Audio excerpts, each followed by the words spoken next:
Hello everyone, রূপা রান্নাঘরে সবাইকে স্বাগত। আজকে চলে এসেছি আবারও একটা নতুন রেসিপি নিয়ে। আজকে বানাবো দই বেগুন। এই রেসিপিটি আপনারাও খুব সহজে বানিয়ে নিতে পারেন যদি এই কিছু উপকরণ আপনাদের কাছে থেকে থাকে। দই বেগুনের এই রেসিপিটি ভাত, রুটি অথবা পরোটার সঙ্গে খেতে অসাধারণ লাগে। তো চলুন রেসিপিটি দেখে নেওয়া যাক। যারা আমার চ্যানেলে নতুন তারা অবশ্যই আমার চ্যানেলটি সাবস্ক্রাইব করবেন এবং পাশে থাকা বেল আইকনে অল প্রেস করে দেবেন, যাতে আমার প্রত্যেকটি ভিডিওর নোটিফিকেশন সবার আগে আপনার কাছে পৌঁছে যায়। তো চলুন রেসিপিটি দেখে নেওয়া যাক এবং পুরো ভিডিওটা দেখার অনুরোধ রইল।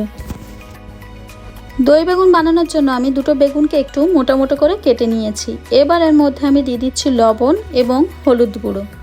দিয়ে আমি বেগুনটাকে লবণ এবং হলুদ গুঁড়ো দিয়ে ভালোভাবে মাখিয়ে নিচ্ছি।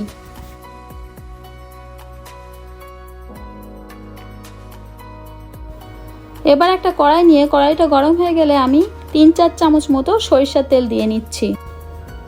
তেলটা গরম হয়ে গেলে আমি নুন আর হলুদ মাখানো বেগুনগুলো এক এক করে তেলের মধ্যে দিয়ে দিচ্ছি ভাজার জন্য। বেগুনের এক পিঠ ভাজা হয়ে গেলে অপর পিঠটি উল্টে দিয়ে একটু লাল লাল করে বেগুনগুলো ভেজে নিতে হবে। আমি সব বেগুনগুলোকে ডবল ব্যাচে ভেজে নিয়েছি একটু লাল লাল করে।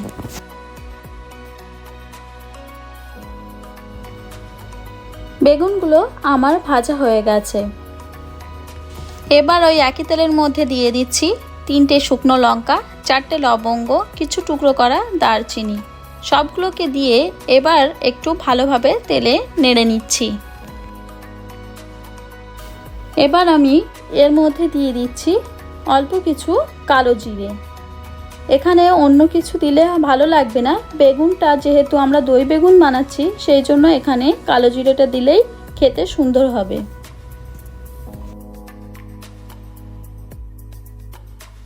এবার ওই তেলের মধ্যে দিয়ে দিচ্ছি দুটো বড় সাইজের পেঁয়াজ পেস্ট। দিয়ে পেঁয়াজটা একটু ভালোভাবে নেড়ে নিতে হবে তেলের সঙ্গে, যতক্ষণ না পর্যন্ত পেঁয়াজের জলটা শুকিয়ে তেলটা বেরিয়ে আসে। পেঁয়াজ পেস্ট থেকে তেল বেরিয়ে আসলে আমি এতে দিয়ে দিচ্ছি একটু রসুন বাটা। রসুন বাটাটা দিয়ে আমি পেঁয়াজের পেস্টের সঙ্গে মিশিয়ে নিচ্ছি।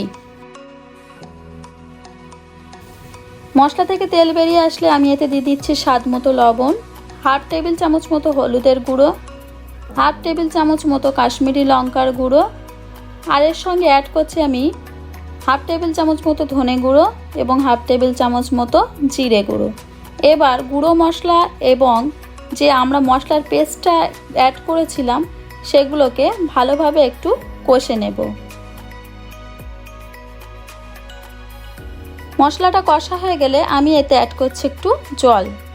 জলটা দিয়ে আমি মশলাটাকে আবারও একটু কষে নেব।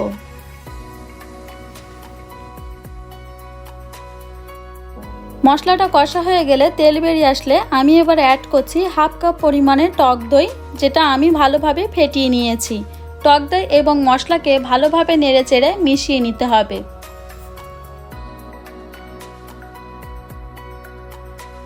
বারবার নেড়েচেড়ে দই এবং মশলাগুলোকে এইভাবে মিশিয়ে নিতে হবে। এই অবস্থায় কিন্তু মশলাটাকে একটু বারবার নাড়তে হবে, না হলে নিচে লেগে যাওয়ার একটা সম্ভাবনা থেকে যায়। মশলা এবং দই ভালোভাবে আমি মিশিয়ে কষে নিয়েছি। এবার আমি এর মধ্যে অ্যাড করছি পরিমাণ মতো জল। আপনারা যে পরিমাণ গ্রেভি পছন্দ করেন সেই পরিমাণই জল এতে অ্যাড করবেন। এবার আমি জলের সঙ্গে মশলাগুলোকে মিশিয়ে একটা গ্রেভি তৈরি করে নেব। দেখুন গ্রেভিটা ঘন হয়ে তেল ছাড়া শুরু করে দিয়েছে। এই অবস্থায় আরেকটু নেড়েচেড়ে আমি গ্রেভিটাকে একটু ঘন করে নেব।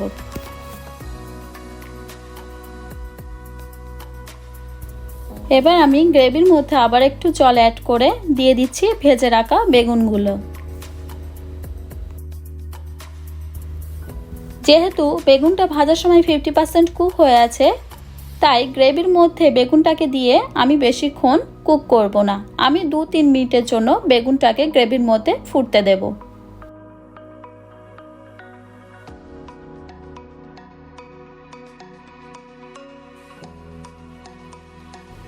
গ্রেভিটা ঘন হয়ে এসেছে এবং বেগুনটা 100% কুক হয়ে গেছে। এই অবস্থায় একটু নেড়ে আমি দিয়ে দেব কিছু কাঁচা লঙ্কা চেরা। কাঁচা লঙ্কা চেরাটা দিয়ে আমি একটু নেড়ে চেড়ে এর মধ্যে আবারও আমি অ্যাড করব 1 টেবিল চামচ মতো গাওয়া ঘি, আর অ্যাড করছি একটু ভাজা মশলা। গাওয়া ঘি এবং ভাজা মশলাটা দিয়ে এবার আমি একটু নেড়ে চেড়ে নেব বেগুনটাকে।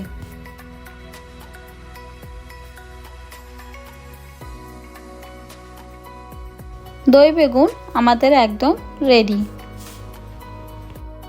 তো দেখলেন ঘরেও কিছু উপকরণ দিয়ে কত কম সময়ে সহজ পদ্ধতিতে দই বেগুনের রেসিপিটি আমি বানিয়ে ফেললাম।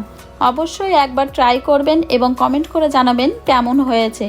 আশা করি আপনাদের ভিডিওটি ভালো লেগেছে। ভালো লেগে থাকলে অবশ্যই আমার চ্যানেলটি সাবস্ক্রাইব করবেন এবং বন্ধুদের সঙ্গে শেয়ার করবেন, কমেন্ট করে জানাবেন কেমন হয়েছে। ফিরে আসছি নেক্সট এপিসোডে নতুন একটি রেসিপি নিয়ে। ভালো থাকবেন, সুস্থ থাকবেন। ধন্যবাদ।